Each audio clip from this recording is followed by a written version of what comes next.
You're listening to the AI News Podcast, where we cut through the hype, the noise, and the ridiculously complicated jargon. to tell you what's actually going on in the world of artificial intelligence. And most importantly, we tell you why it matters to you. I'm Claire. And I'm Ben. Thanks for tuning in. All right, Ben, picture this. You're about to step into a room for the most important test of your life, something that could define your future. Imagine the SATs, but times 1,000. Definitely feels like a lot of pressure already. Exactly.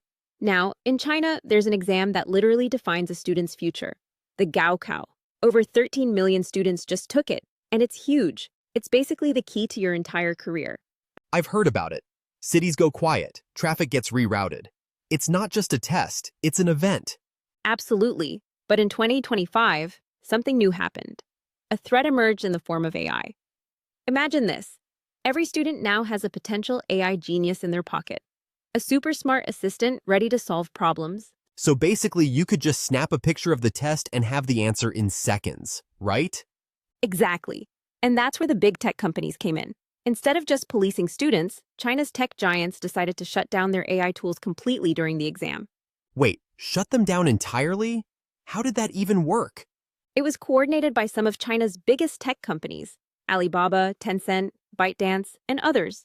During the 4-day exam period, these companies heavily restricted or suspended their AI services. So, if a student tried to cheat using these tools, what would they have seen? They'd get a very direct response. Let's say you tried to upload a picture of an exam paper to a chatbot. The AI would refuse to process it, saying something like, "To ensure fairness during the Gaokao, this function cannot be used during the test period." That's a very specific block on cheating. They weren't messing around. No, they weren't. The main thing they blocked was image recognition, basically stopping students from taking pictures of questions. For some services, they even shut down the entire tool during exam hours. So, instead of stopping the cheaters, they just made it impossible to cheat. Brilliant, but also a bit drastic, right? It's a bold move, for sure. And it's different from how things are handled in the West. In the US or Europe, the focus is on detecting AI-written texts or creating policies around AI use. But China went all in, locking down the AI tools altogether. So, it's not just about catching cheaters, it's a full-on prevention system. How does this compare to how the US or Europe would handle this? The contrast is huge. In the West, companies like OpenAI and Google might set rules like, "Don't use our tools to cheat," but they don't enforce anything. Imagine trying to stop someone from using ChatGPT during the SATs. Right, it's mostly up to the user to follow the rules. But in China, they made sure the tools couldn't even be used in the first place. And it wasn't just about locking down AI, there was a whole suite of anti-cheating measures. Biometric scans, signal jammers, and even AI surveillance inside classrooms to detect unusual behavior. What kind of behavior were they looking for? Things like whispering, suspicious glances, or even turning your head too much. The idea was to spot any cheating signs, while simultaneously blocking AI tools that could help with cheating. It's a high-tech arms race in the classroom. That's intense. But did it work? Were there any issues with this approach? Well, there were some issues. It was a temporary fix. It worked for the Gaokao because it's a nationwide, once-a-year event, but you couldn't do this every day. Some students even complained on social media about not being able to use their AI tools for regular studying during the exam period. So, even legitimate users got caught in the net. Exactly. Plus, there's a concern about students becoming too reliant on AI.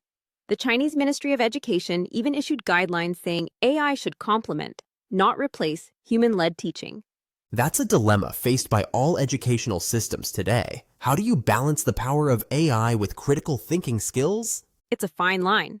And this situation is a great example of the challenges governments face when dealing with AI on a large scale. It's not just about catching cheaters, but how to control and manage AI's role in society.